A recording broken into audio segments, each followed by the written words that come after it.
Before I begin, I'd appreciate it if you'd let me know in the comments where you're tuning in from. It always warms my heart to see how far these stories can travel. My daughter-in-law, Sarah, a woman I once welcomed into my family with open arms and an open heart, told me, with a smile as cold as a winter morning, that I was no longer welcome to see my grandchildren. She said I was an interference, a relic of a past my son, David, needed to move on from. She effectively banned me, a grandmother, from the lives of Lily and Tom, the two brightest stars in my twilight years. For months, I existed in a fog of grief and disbelief. But I wasn't finished, not by a long shot. This is the story of how her cruelty led her to discover my new will, and how that discovery made her regret every single heartless word. It all started so gradually, didn't it? The little barbs, the subtle dismissals. Sarah had always been particular. When David first brought her home, a bright, ambitious young woman with a smile that seemed genuine enough, I'd been thrilled for him. Arthur, my late husband, had always said David needed a strong partner, someone to complement his sometimes too gentle nature. Arthur had a way of seeing people, a clarity I sometimes lacked, clouded as I often was by my desire for everyone to simply be happy and get along. Sarah was certainly strong. She had opinions, firm ones, on everything from the way I arranged the flowers in the guest room to the brand of coffee I served. In the beginning, I dismissed it as youthful confidence, the certainty of a generation that felt it had all the answers. I'd bite my tongue, offer a placid smile, and change the subject. After all, David seemed happy, besotted even. And what mother doesn't want her son to be happy? We'd helped them with the down payment on their first little house, a cozy 2-bedroom near the park. Arthur was still with me then, and we'd both felt such joy seeing them start their lives together. I remember painting the nursery with David, a soft, sunshine yellow, while Sarah supervised from a comfortable chair, already several months pregnant with Lily, offering critiques on our brush strokes. Even then, there was a hint of her need to control, but it was veiled, softened by the excitement of the impending arrival. When Lily was born, my heart nearly burst. She was a miniature Arthur, with his thoughtful eyes and a surprisingly firm little grip. Tom followed 2 years later, a whirlwind of energy with David's easy smile. Those early years, despite Sarah's increasing possessiveness, were filled with the sweet chaos of grandchildren. I was their go-to babysitter, the one who knew all the best bedtime stories, the one who didn't mind endless games of hide-and-seek in my rambling old house, the house Arthur and I had built with our own hands and dreams. I'd host Sunday dinners, filling the table with roast chicken, mashed potatoes, and all their favorites, enduring Sarah's critiques of my cooking a bit too much salt, Eleanor, or modern diets are leaning away from so much butter.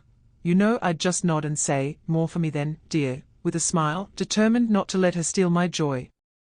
David, bless his heart, would usually just look uncomfortable, caught between his wife and his mother. He'd mumble something about Sarah just trying to be helpful, and I'd let it go, for his sake.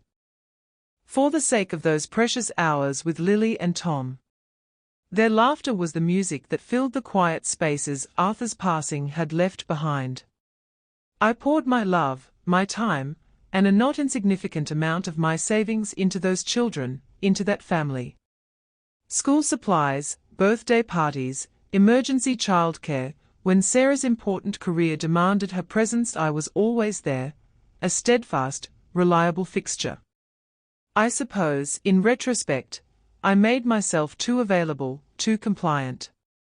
I became part of the furniture, easily overlooked, easily taken for granted. The shift became more pronounced after Arthur died. Suddenly, I wasn't just helpful Grandma Eleanor. I was widowed Grandma Eleanor, perhaps, in Sarah's eyes, a little more dependent, a little more, in the way. The inciting incident, the moment the carefully constructed dam of my tolerance finally burst, wasn't a dramatic explosion, but a quiet, surgically precise cut. It was Lily's 8th birthday. I'd spent weeks knitting her a special sweater, a beautiful merino wool in her favorite shade of lavender, with intricate little cable stitches that Arthur had taught me years ago. I'd also bought her a set of classic children's books, the ones I'd read to David when he was a boy. I arrived at their house, gift bag in hand, my heart light with anticipation. Sarah greeted me at the door, her smile tight, almost a grimace. "Eleanor," she said, her voice clipped. "We weren't expecting you quite so early." I glanced at my watch. "Am I early, dear?" David said to come around 2-inch. It was 5 past. She waved a dismissive hand. "Well, things are a bit hectic. The other parents are arriving soon." She didn't invite me in immediately, leaving me standing on the porch like a door-to-door salesperson. Finally, with a sigh, she stepped back. The house was already buzzing. Lily, bless her, saw me and ran over, throwing her arms around my legs. "Grandma, did you bring me a present?" Her eyes sparkled. That, at least, Sarah couldn't control. I knelt and hugged her tight, breathing in the scent of birthday cake and childhood. "Of course, sweet pea. Happy birthday." I handed her the bag. She eagerly tore into it, her face lighting up at the books, and then she pulled out the sweater. "Oh, Grandma, it's beautiful." She held it up. Sarah, however, swooped in. "Oh, that's very traditional, Eleanor," she said, her tone managing to convey both pity and disdain. "Lily has so many modern clothes, you know. And wool. It's probably dry clean only." Such a fuss before Lily could even try it on. Sarah whisked it away, saying, "We'll put this somewhere safe." I knew somewhere safe meant the back of a closet, never to be seen again. The books received a similar lukewarm reception. "She's more into her tablet these days, Eleanor." But thank you, the rest of the party was an exercise in subtle exclusion. My carefully chosen spot at the table was needed for one of Sarah's friends. My attempts to help serve cake were gently rebuffed.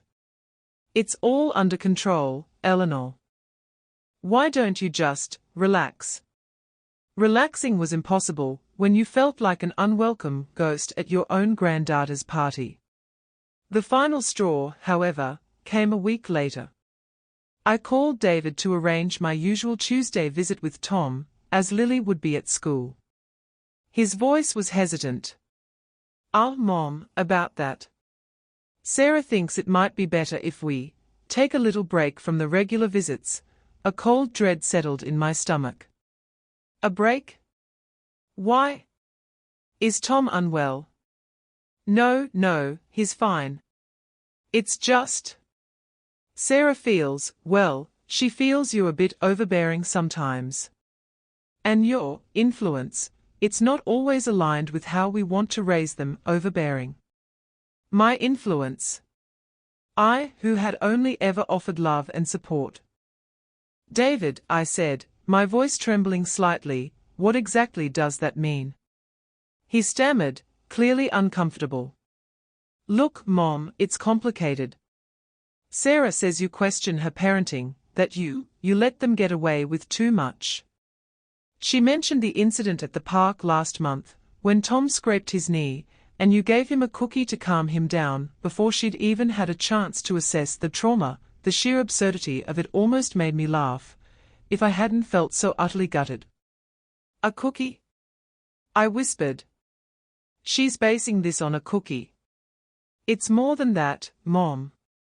It's an accumulation of things. She feels you undermine her. And honestly, Mom, she needs to be the primary maternal figure. She just feels crowded. After all the years I'd given them space, support, my very heart." "So," I said, my voice now dangerously quiet, "what are you saying, David? Am I not to see my grandchildren?" There was a pause, filled with his uncomfortable shuffling. Not right now, Mom. Sarah thinks it's best if we all have some space. For a while. That indefinite, dismissive while felt like a life sentence. And you, David? Do you agree with this?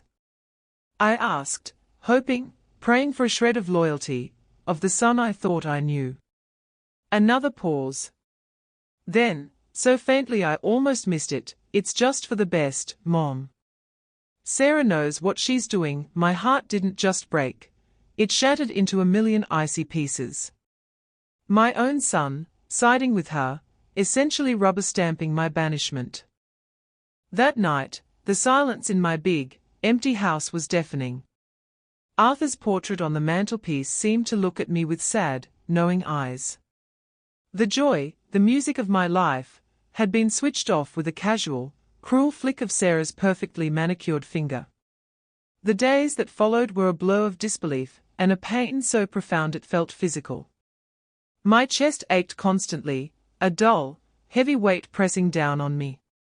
Sleep offered little respite, as my dreams were filled with Lily's bright smile and Tom's infectious giggle, only to wake to the crushing reality of their absence. I replayed that final conversation with David over and over in my mind, dissecting every word, every hesitation. Sarah knows what she's doing, the words echoed, mocking me. Did she? Or was this simply the culmination of years of her quietly, methodically pushing me to the periphery of their lives, until one final, decisive shove sent me tumbling out entirely? I tried calling David a few times, my voice pleading, desperate. David, please, can we talk about this? There must be some misunderstanding. His responses were brief, guarded, almost robotic. Mom, Sarah and I have discussed it. This is what's best for now. Each call ended with me feeling more hopeless, more invisible. It was as if Sarah had him on a leash, pulling him back every time he strayed too close to genuine conversation. The realization began to dawn, slowly at first, then with a sickening clarity, that this wasn't a sudden whim on Sarah's part. It was a calculated move. I started to see the pattern in her past behaviors, the way she'd subtly isolate David from his old friends, the little comments designed to undermine my relationship with him, her insistence on being the sole decision-maker in all family matters. Even her initial sweetness now seemed like a carefully crafted facade, designed to win over David and, perhaps, to lull me into a false sense of security. I remembered countless instances where my opinions were dismissed, my efforts unacknowledged, my presence merely tolerated. The Sunday dinners where she'd peek at my food, her face a mask of polite endurance. The birthdays where my gifts were quickly hidden away. The times I'd rearranged my entire schedule to babysit, only to have them cancel at the last minute with a breezy, something came up. I'd always made excuses for her. She was tired, stressed from work. A new mother finding her way. But now, stripped of my rose-tinted glasses, I saw it for what it was. A campaign of disrespect. A gradual erosion of my place in the family. And my son, my loving, gentle David, had become her willing accomplice, too weak or too blinded by her to see the cruelty of her actions. Or perhaps, a more chilling thought, he simply didn't care enough to stand up for me. The sacrifices I'd made flooded my memory. The inheritance from my own parents, a modest sum, that Arthur and I had decided to put towards David's university education, so he could graduate debt-free. The countless hours spent caring for him when he was sick as a child, the sleepless nights, the worry. The unwavering support we'd given him when he'd struggled to find his footing after college. And then, for Sarah and David, the down payment on their home, the constant stream of help, both financial and practical. It wasn't that I expected a medal, or to be repaid in kind. Love and family aren't transactional. But a little respect. A little kindness. Was that too much to ask? Apparently, it was. The pain began to mingle with a slow-burning anger. Not a fiery, explosive rage, but a cold, deep resentment. How dare they? How dare Sarah orchestrate this, and how dare David allow it? One afternoon, about a month into my banishment, I was tidying Arthur's old desk and came across a photograph of him holding a baby Lily, his face alight with a grandfather's adoration. The grief hit me anew, sharp and piercing. But as I looked at Arthur's strong, kind face, something else stirred within me. He would never have stood for this. He would have protected me, defended our family. And in that moment, a tiny ember of resolve ignited within the ashes of my despair. I wouldn't let Sarah erase me. I wouldn't let David forget who his mother was. I was Eleanor Vance, Arthur's wife, David's mother, Lily and Tom's grandmother. And I was not finished. The tears still came, but now they were often accompanied by a hardening of my jaw, a narrowing of my eyes. The turning point wasn't dramatic. It was a quiet shift deep inside me, a decision that I would not simply fade away into lonely obsolescence. They had underestimated me. They had mistaken my kindness for weakness, my patience for passivity. They were about to find out just how wrong they were. The final, definitive push from sorrow to strategy came on a grey Tuesday morning, the day I would have normally had Tom bubbling around my kitchen, his sticky fingers reaching for cookie dough. Instead, the silence of the house was broken only by the tick-tock of the grandfather clock in the hall, each tick a painful reminder of the stolen moments.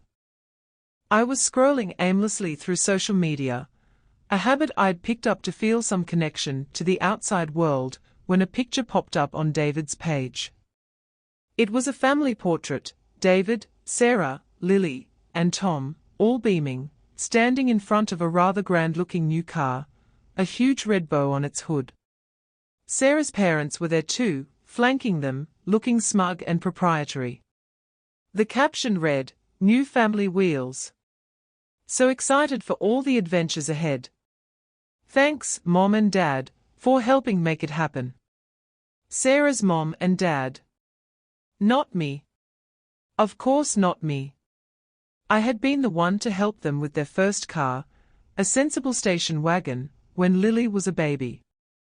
I remembered the careful budgeting, the search for a reliable used vehicle. This new one was clearly brand new, top of the range. And Sarah's parents were being lauded for it. It wasn't jealousy I felt, not really. It was the stark, brutal confirmation of my complete and utter replacement.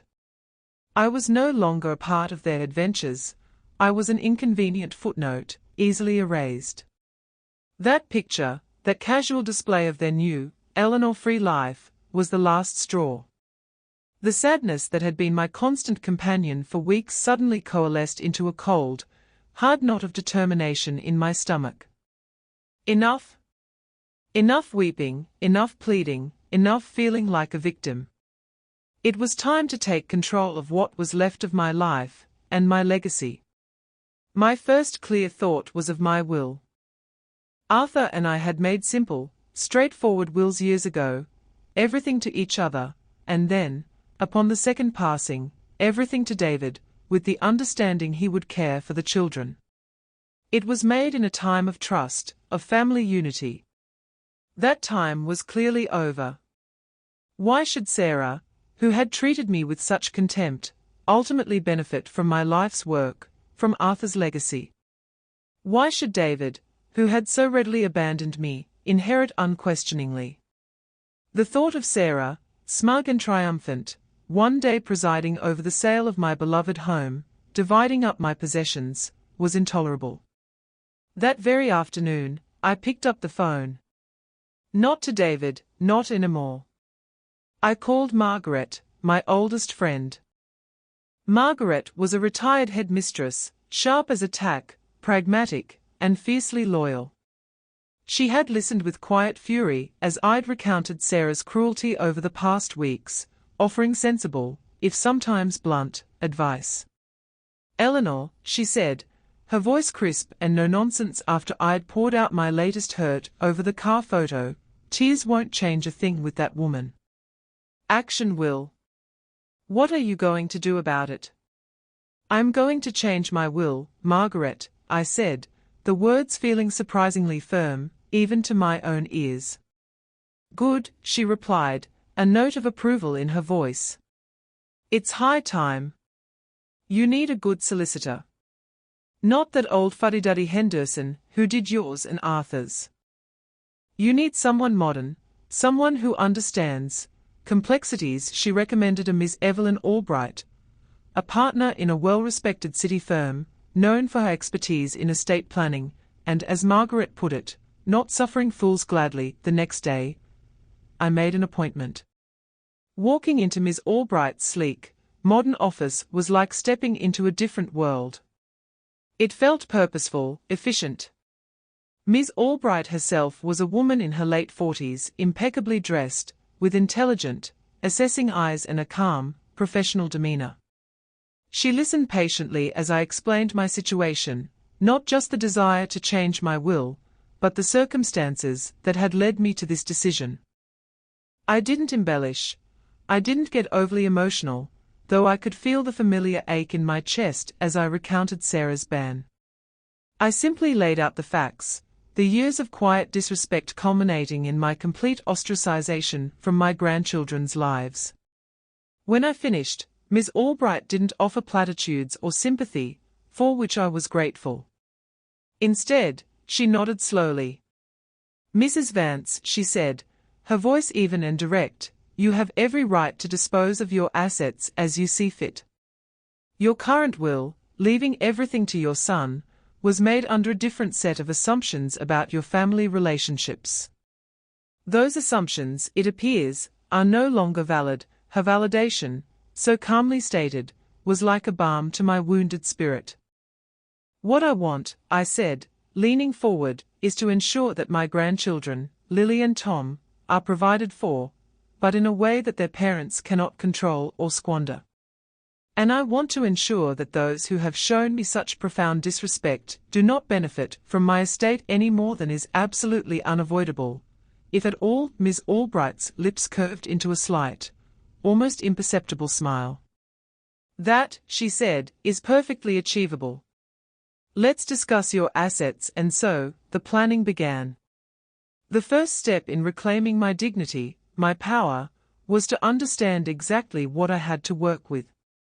It was time for Eleanor Vance to stop being a passive observer in her own life and become the architect of her future. The process of dissecting my financial life with Ms. Albright was an eye-opener. Arthur had always been the more financially astute one, managing our investments, paying the bills, while I managed the household and, later, much of the childcare for David. After his passing, I'd continued much as we had, living comfortably but not extravagantly. I knew we were secure, but I hadn't truly appreciated the full extent of our accumulated assets. Ms. Albright, with methodical precision, helped me list everything: the house, of course, a substantial 4-bedroom property in a desirable neighborhood, now fully paid off and worth considerably more than Arthur and I had ever imagined.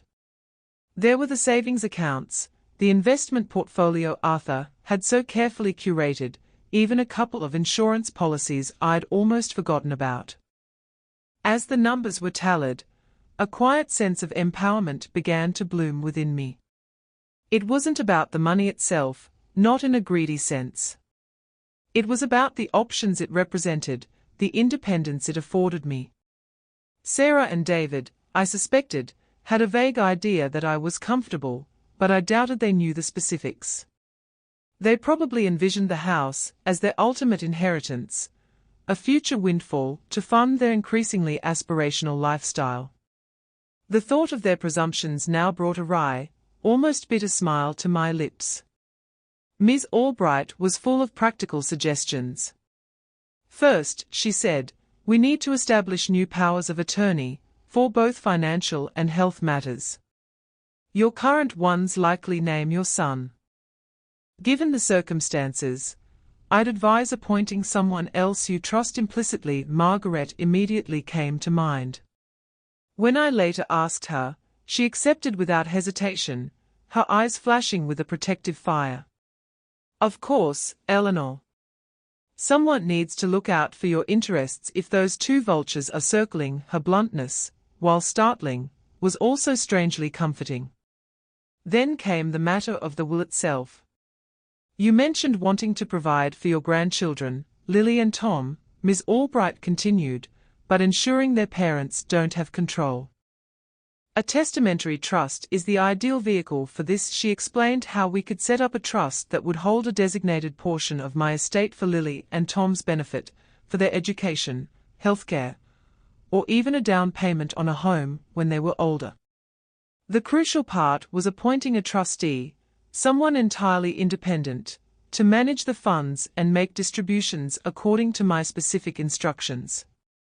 This trustee, Ms. Albright emphasized, would have a fiduciary duty to act in the children's best interests, not their parents. We discussed who this trustee might be. Perhaps a professional trust company, or even Margaret, if she were willing. The bulk of my estate, however, I had other plans for. There was a local children's hospice, a place Arthur and I had supported quietly for years. They did wonderful work, providing care and comfort to terminally ill children and their families. The thought of making a substantial, lasting contribution to their mission filled me with a sense of purpose I hadn't felt in months. I want a significant portion to go to the hospice, I told Ms. Albright, my voice firm. And the house. I don't want David and Sarah to ever live in this house. The memories it held were mine and Arthur's, and now, increasingly, memories of Lily and Tom's innocent laughter, before Sarah had poisoned everything.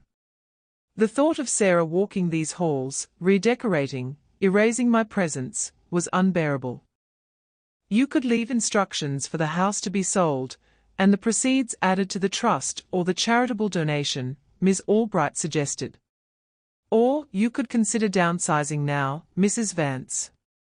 Free up the capital, find a place that's more manageable for you, a place with new, happier memories waiting to be made. The idea of downsizing had been a vague notion at the back of my mind for a while. The house was large, the garden demanding. Now, it seemed like a strategically sound decision as well. It would remove the primary asset David and Sarah were likely counting on. Over the next few weeks, I immersed myself in these plans. I met with a financial advisor recommended by Ms. Albright to understand the implications of restructuring my investments. I visited the Children's Hospice again, not as a distant donor, but as someone considering a significant legacy. The director, a kind, compassionate woman named Mrs. Davies, showed me around, explained their future needs, their dreams of expanding their services.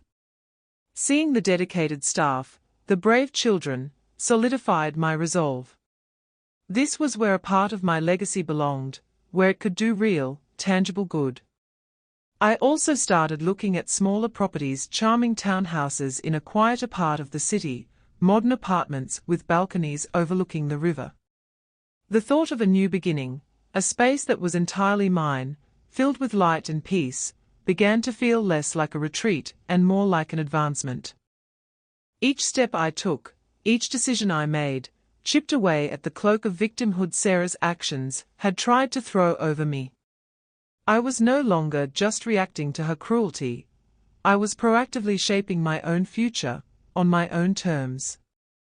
I kept all of this entirely secret from David and Sarah, of course. There were no tearful phone calls from me, no attempts to breach the wall of silence they had erected. Let them wonder. Let them assume I was pining away in my lonely old house. The less they knew, the better. The only person privy to my plans, besides Ms. Albright and Margaret, was Arthur, in a way. I'd often find myself talking to his portrait in the evenings, explaining my decisions, seeking his silent approval. "It's not what we planned, Arthur," I'd murmur, tracing the line of his familiar smile, but I think you'd understand. I have to protect what's ours.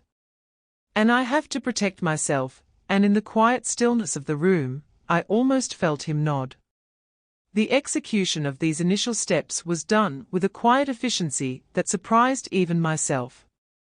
It turned out that beneath my years of accommodating agreeableness, there lay a core of steely resolve I hadn't fully tapped into before.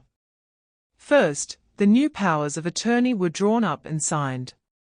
Margaret, bless her practical heart, took her role as my future protector very seriously, asking pertinent questions and ensuring she understood every clause.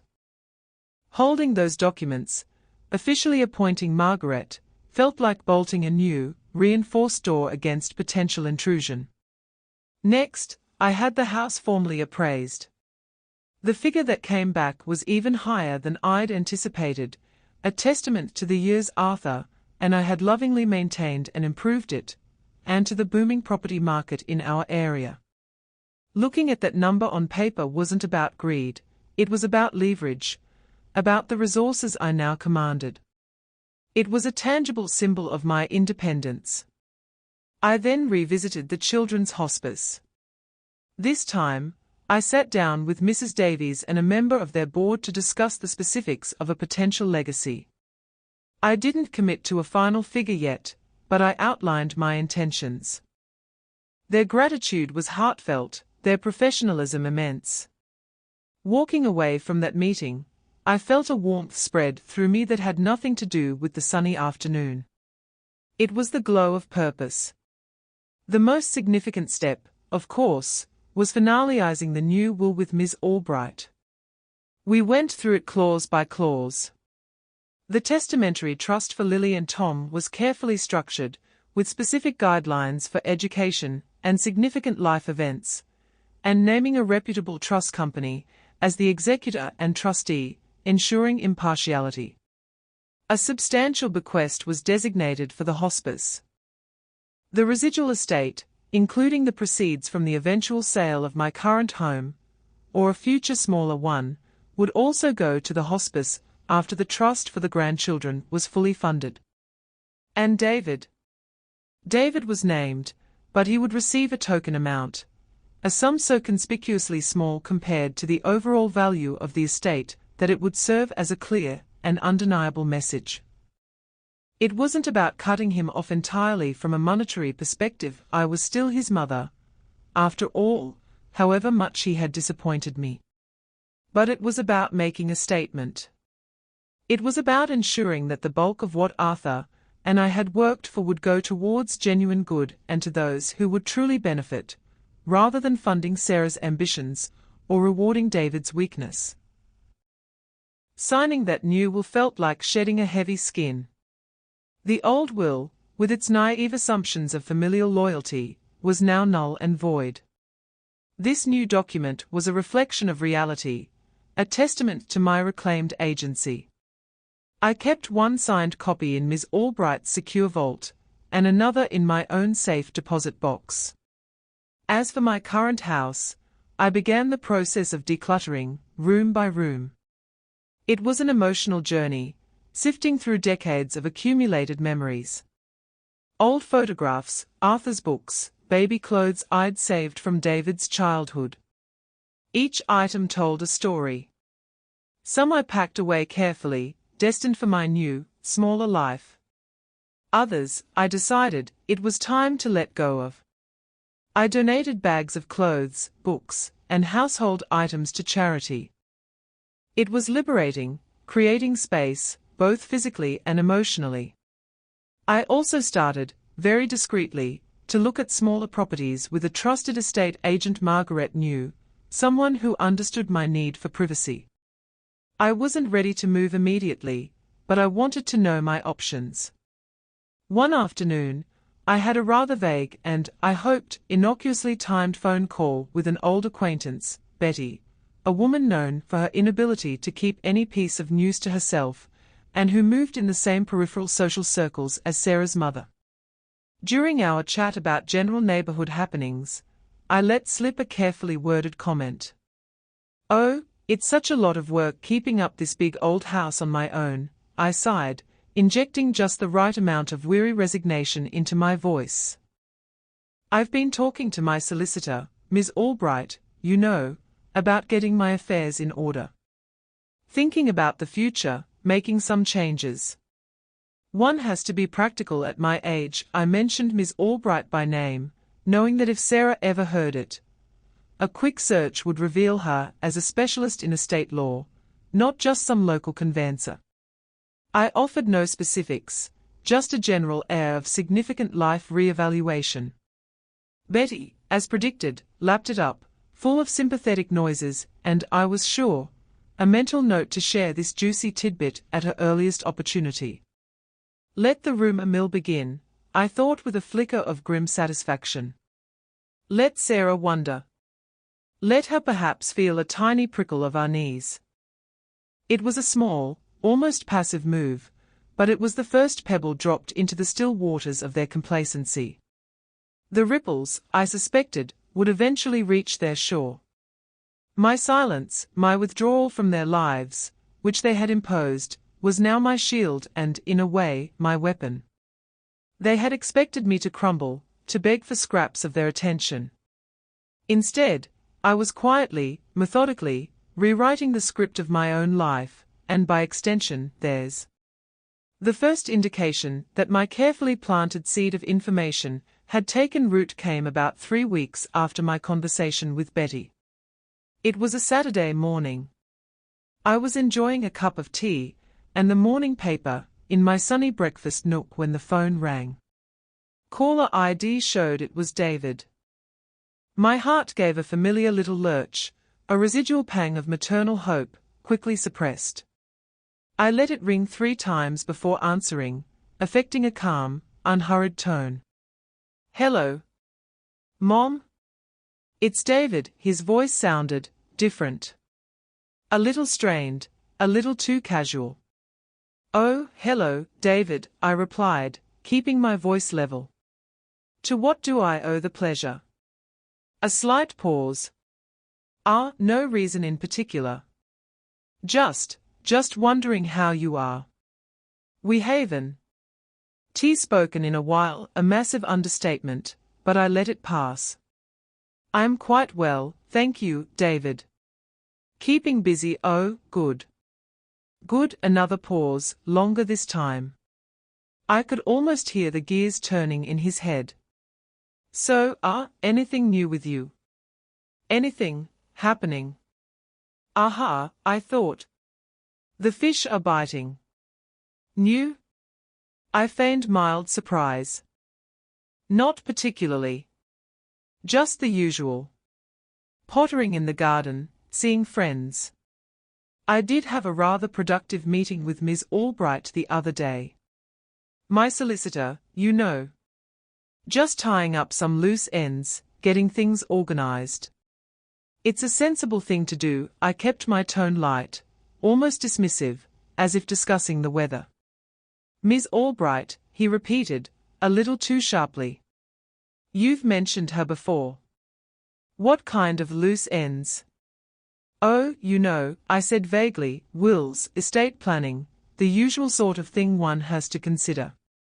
Making sure everything is in order for the future. I could almost feel Sarah in the background, prodding him, feeding him questions. His next words confirmed it. So you're changing your will? He tried to make it sound like a casual inquiry, but the underlying tension was palpable. A will is a living document, David, I replied serenely. It should reflect one's current circumstances and wishes, don't you think? Mine certainly needed updating. I offered no further details, letting the silence stretch. I could imagine the frantic, whispered conversation at his end. He finally mumbled something about having to go and ended the call. I smiled faintly. Phase 1 of the accidental discovery was complete. They knew something was afoot. Sarah, with her avaricious nature and controlling tendencies, wouldn't be able to let this go. I predicted it wouldn't be long before her anxiety, or her greed, prompted a more direct approach. I didn't have to wait long. The following Tuesday, my doorbell rang. It wasn't a time I expected visitors. Through the peephole, I saw Sarah standing on my doorstep, a strained, artificial smile plastered on her face. David hovered awkwardly a few steps behind her, looking like a schoolboy dragged to the headmistress's office. This was it. I took a deep breath, smoothed my apron. I'd been baking bread, the comforting aroma filling the house, and opened the door. Sarah. David. What a surprise, I said, my voice perfectly neutral. Eleanor, Sarah began, her voice oozing a synthetic sweetness that set my teeth on edge. We were just in the neighborhood and thought we'd drop by. See how you are. Lily and Tom were conspicuously absent. This wasn't a social call. I'm fine, thank you, I replied, not moving to invite them in immediately. Is there something I can help you with? Sarah's smile faltered for a fraction of a second. Well, actually, David mentioned you were making some changes to your will. We were just a little concerned. You know, that you're getting the right advice. Concerned. Of course. Concerned about their inheritance, more like. Ms. Albright is an excellent solicitor, Sarah, I said calmly. I assure you, my affairs are being handled with utmost competence. I had, earlier that morning, carelessly left a file on the hall console table. It was a slim file, clearly labeled Estate Planning E. Vance Confidential. Inside, I'd placed a non-specific cover letter from Ms. Albright discussing the finalization of revised testamentary dispositions, and a heavily redacted summary page that hinted at significant charitable bequests and the establishment of trusts, with only the words Lily Vance and Thomas Vance clearly visible under a section titled Beneficiary Trusts Minors. The actual new will was safely locked away. This was merely bait. As I spoke, I saw Sarah's eyes flick towards the console table, linger on the file for a moment too long. Her pupils seemed to dilate slightly. Oh, of course, she said, her gaze snapping back to me, a little too quickly. It's just, you know, we are family. We care about you, Eleanor. We wouldn't want you to make any rash decisions. Rash. I raised an eyebrow. Revisiting one's estate plan after a significant change in family dynamics seems eminently sensible to me, Sarah. Not rash at all. David finally spoke, his voice tight. Mom, what exactly are you doing? Are you cutting us out? His directness surprised me, though the underlying panic was evident. David, I said, my voice softening slightly, though my resolve remained firm, my will is my private business. But I can assure you, it reflects my desire to see my assets used wisely and to benefit those I choose to benefit. After careful consideration, Sarah could contain herself no longer. But the children, Eleanor. What about Lily and Tom? Surely, they are your primary concern. Her voice rose, a note of shrillness creeping in. Lily and Tom are, and always have been, deeply loved by me, I stated, my voice quiet but firm.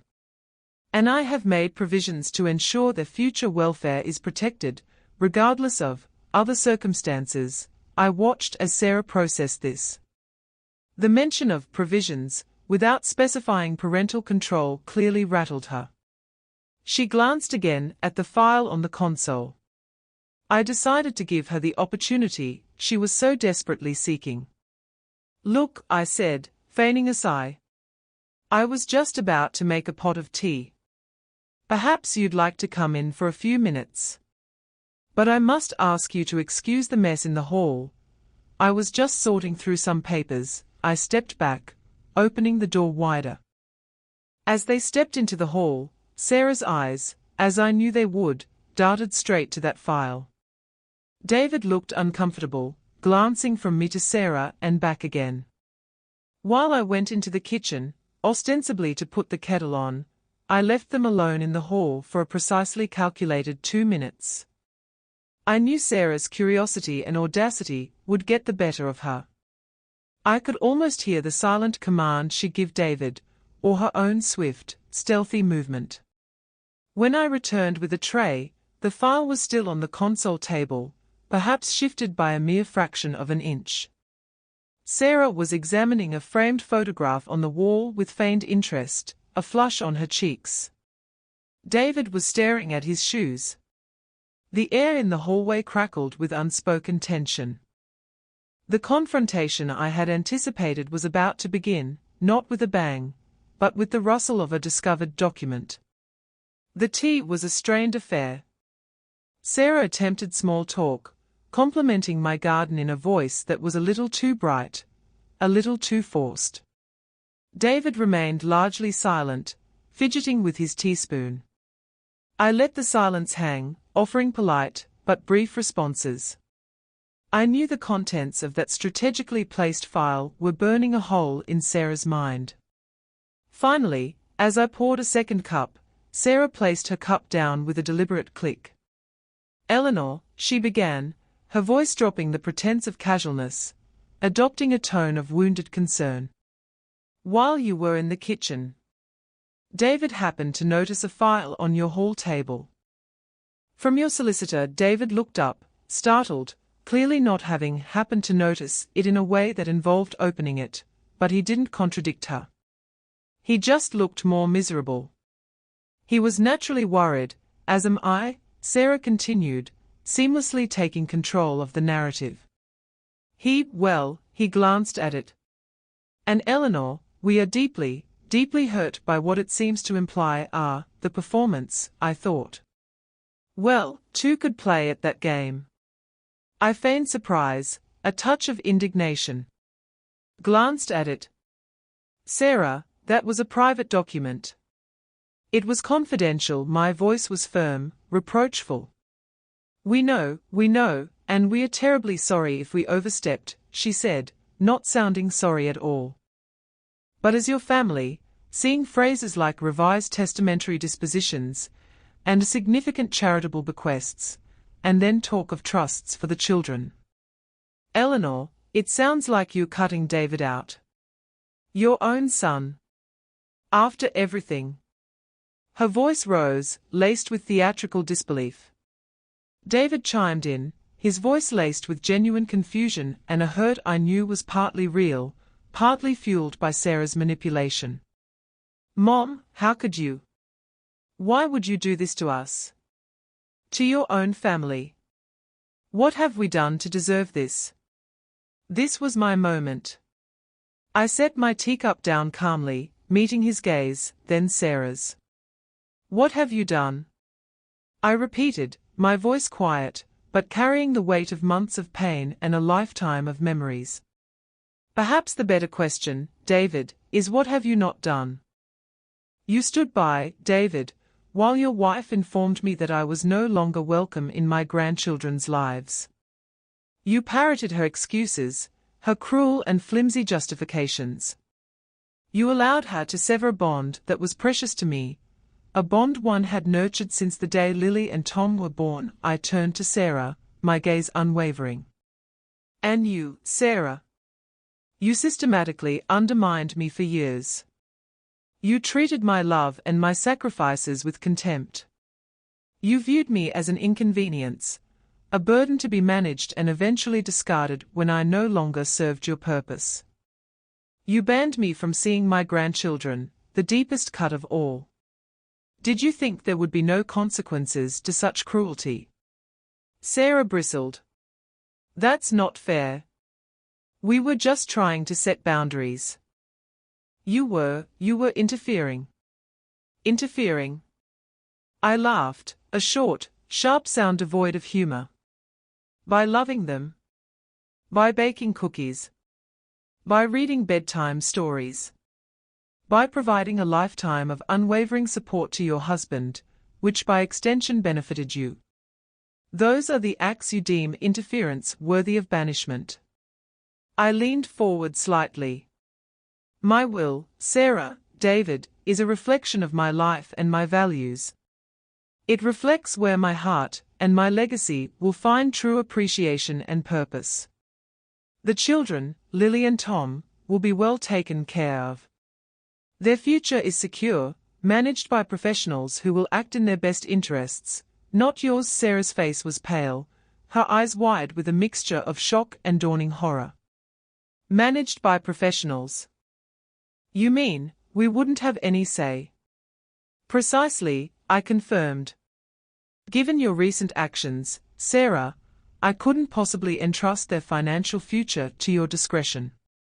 Or yours, David, given your inability to stand up for what's right when it comes to your own mother. David looked stricken. But Mom, I never meant for it to go this far. I thought. Sarah said it was just for a little while, David. I shook my head sadly. A little while that has stretched into months of heartache for me. A little while that felt like an eternity. Actions have consequences. Your inaction, your complicity, has consequences. Sarah finally found her voice, though it was shaky. This is outrageous. You can't do this. David is your son. Those are your grandchildren. We are family. Family? I echoed, the word tasting like ash in my mouth. Family doesn't banish a grandmother. Family doesn't treat a mother with such profound disrespect. You, Sarah, redefined what this family means. I am merely responding to the new terms you set. I stood up, a signal that the conversation, and their visit, was over. I think it's best if you both leave now. I have nothing more to say on this matter.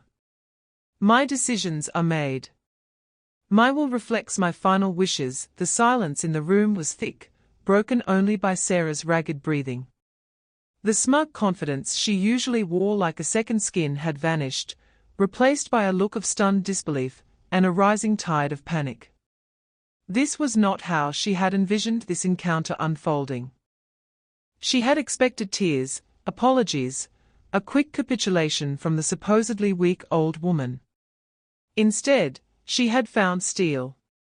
The immediate aftermath of their departure was like the sudden calm after a violent storm. I walked through my quiet house, the scent of baked bread now tinged with the faint, metallic aroma of confrontation. Sarah hadn't gone quietly. As David, pale and shaken, had moved towards the door, she'd launched into a tirade. You'll regret this, Eleanor. You're a bitter, vindictive old woman. You're tearing this family apart. Her voice had been shrill, ugly. I hadn't responded, simply stood by the open door, waiting. Her words, meant to wound, had slid off me like water off a duck's back. Bitter? Perhaps a touch. Vindictive? No. I considered it justice. Tearing the family apart. She'd done a fine job of that herself. Once the front door closed behind them, a profound sense of exhaustion washed over me, but beneath it, a current of undeniable relief. The truth was out. The power dynamic had irrevocably shifted. I was no longer the supplicant, pleading for crumbs of affection and access. I held the cards now. And the expression on Sarah's face, as she'd finally understood the extent of her miscalculation, that look of dawning, horrified realization, was a vindication in itself. David called later that evening. His voice was subdued, hesitant. Mom. She's very upset. I imagine she is, David, I replied calmly. Her plans have been rather significantly disrupted, she says. She says maybe we were too hasty. About you seeing the kids. She says maybe we can talk about it. Work something out. I almost smiled. How utterly predictable. The moment her financial expectations were threatened, suddenly the ban on seeing the grandchildren was negotiable. Is that what Sarah says, David? Or is that what you feel? I asked pointedly. There was a long pause. I miss you, Mom, he said finally, his voice small, like the little boy I remembered. And Lily and Tom, they ask about you. That part, at least, felt genuine, and it tugged at my heartstrings. But I wouldn't be swayed by a moment of belated sentimentality, especially if it was prompted by Sarah's panic. I miss them too, David. More than words can say, I replied, my voice softening a fraction. But any future contact will be on my terms. And it will require a great deal more than Sarah suddenly deciding she was too hasty, because her inheritance is in jeopardy. Over the next few days, the calls continued. First from David, then, surprisingly, from Sarah herself. Her tone was a complete reversal from the shrewish woman who had stormed out of my house.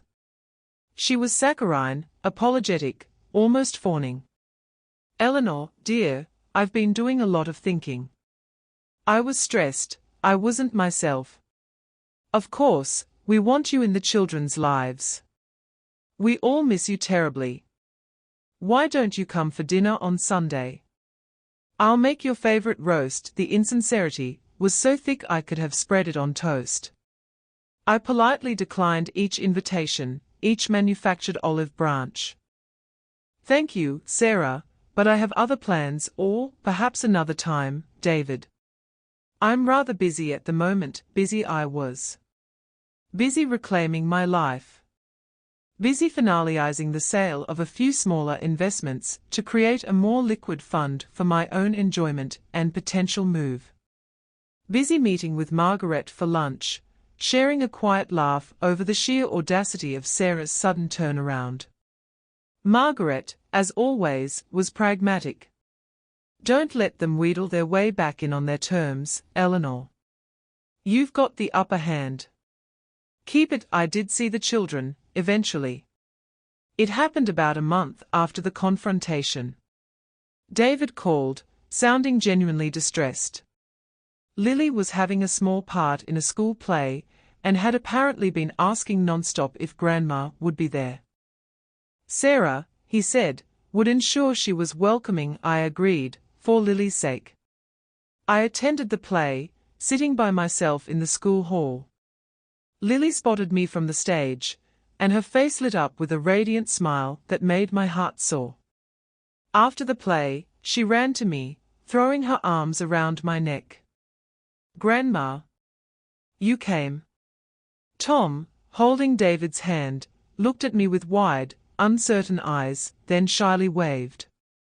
Sarah hovered in the background, her smile fixed, her eyes watchful. She was polite, almost deferential. Eleanor, so glad you could make it. It was a start. A small, tentative step. But it was on my terms. I had not begged. I had not compromised my dignity. They knew where I stood, and they knew about the will. The fear of that document, and what it represented, had achieved what months of my quiet grief could not: a grudging respect, or at least, a cessation of hostilities. The sense of peace that began to settle over me was profound.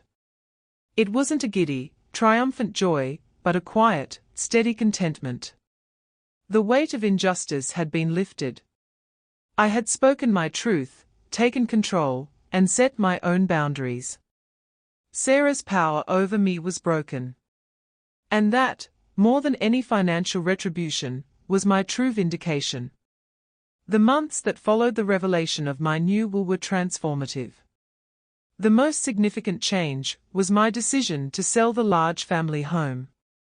As much as I loved it, as many happy memories as it held, it also represented a past I was ready to move on from. It was too big for one person, and the upkeep was becoming a burden. More importantly, it was the prize Sarah had so clearly coveted. Selling it and using the proceeds according to my wishes felt like the final, definitive act of reclaiming my autonomy. I found a lovely, modern two-bedroom apartment in a new development on the edge of the city. It had a spacious balcony overlooking a park, plenty of light, and all the modern conveniences I'd secretly longed for. It was smaller, yes, but it felt like a breath of fresh air to space that was entirely mine, with no ghosts of past slights or expectations. Margaret helped me with the move, her practical energy a godsend. We sorted, packed, and purged, and with each box that left the old house, I felt lighter. The proceeds from the sale were substantial. A significant portion went directly to the Children's Hospice, enabling them to begin work on a much-needed new therapy wing. Mrs. Davies, the director, was overcome with emotion when I finalized the donation. Knowing that Arthur's and my life's work would contribute to such a vital cause brought me a deep, quiet satisfaction that no amount of material wealth kept for myself could ever match. Another portion was securely invested, providing me with a very comfortable income, more than enough for my needs and desires. And of course, the testamentary trust for Lily and Tom was fully funded, managed by the professional trust company as planned. My relationship with David slowly began to find a new, tentative equilibrium. He started calling regularly, just to chat, without Sarah prompting him. He sounded more like his old self, the son I remembered before Sarah's influence had become so pervasive. He apologized, properly this time, for his weakness, for not standing up for me. He admitted that Sarah's ambition and her desire to control every aspect of their lives had blinded him to the hurt she was causing. "I let you down, Mom," he said one evening, his voice thick with emotion. "I was a coward. I hope, someday, you can forgive me." Forgiveness is a complex thing. I don't know if I could ever entirely forget the pain, but I could see his remorse was genuine. "I love you, David," I told him. "But trust needs to be rebuilt." Slowly, Sarah remained a more complicated issue. She was civil, almost overly solicitous whenever we did interact, usually during carefully managed visits with the grandchildren. The fear of the will, and the potential for me to make further changes if provoked, kept her on her best behavior. But I saw the resentment that still simmered beneath the surface. She had lost control, and for a woman like Sarah, that was the ultimate defeat. The visits with Lily and Tom became more regular, though always initiated by me and on my terms. Sometimes I'd take them out for the afternoon, to the park or a museum. Sometimes they'd visit me at my new apartment, which they loved, especially the balcony and the secret drawer of treats I kept for them. Lily, older and more perceptive, once asked, "Grandma, why were you sad for so long? And why doesn't Mommy like you very much anymore?" I hugged her tight. "Sweetheart, grown-up feelings can be very complicated. Sometimes people make mistakes and hurt each other. But the most important thing is that I love you and Tom very, very much. And that will never change." I found new rhythms in my new life. I joined a book club, started a watercolor painting class, and volunteered 2 mornings a week at the Children's Hospice, reading to the patients. My days were full, not with obligations, but with activities that brought me joy and purpose. I reconnected with old friends I'd neglected during the years I was so enmeshed in David's family life. Margaret and I had regular lunches and outings. I felt lighter, happier, more myself than I had in years. The heavy cloak of expectation and duty had been lifted, replaced by a sense of freedom and quiet empowerment. There was still a touch of melancholy sometimes, a sadness for the easy, uncomplicated family life I had once envisioned. That ideal was irrevocably broken. But in its place, something new and more authentic was growing. A life built on self-respect, on clear boundaries, and on the quiet satisfaction of knowing I had faced injustice and emerged not just intact, but stronger. My new apartment, filled with sunshine and the scent of fresh flowers from the park, felt like a sanctuary, a testament to the peace I had fought for and won. The ripples from that confrontation over my will continued to spread, creating lasting changes in all our lives. For David and Sarah, the consequences were manifold. Their financial expectations, clearly pinned on a substantial inheritance from me, were completely upended. I heard through the grapevine, Betty, of course, that they had to put their plans for a larger house on hold indefinitely. The grand new car, which Sarah's parents had apparently only helped with the down payment for, became a source of financial strain. Sarah's carefully constructed image of effortless affluence took a significant hit. More profoundly, her control over David, and her perceived control over me, was shattered. She had to live with the knowledge that her greed and cruelty had directly led to this outcome. I imagine that was a bitter pill for her to swallow daily. David, to his credit, seemed to be slowly finding his own backbone. He started to express his own opinions more, even if they sometimes differed from Sarah's. He made a genuine effort to rebuild his relationship with me, independent of her influence. Our conversations became more open, more honest. He shared his struggles at work, his concerns about the children, things he would never have discussed with me when Sarah was the gatekeeper of all communication. It was a long road, but there was hope for a mended bond, albeit a different one than before. As for me, the peace I found was profound and deeply satisfying. My new life, in my sunny apartment, filled with activities I enjoyed and people whose company I cherished, was a world away from the lonely, grief-stricken existence I had endured after Sarah's ban. I had learned the immense value of self-respect.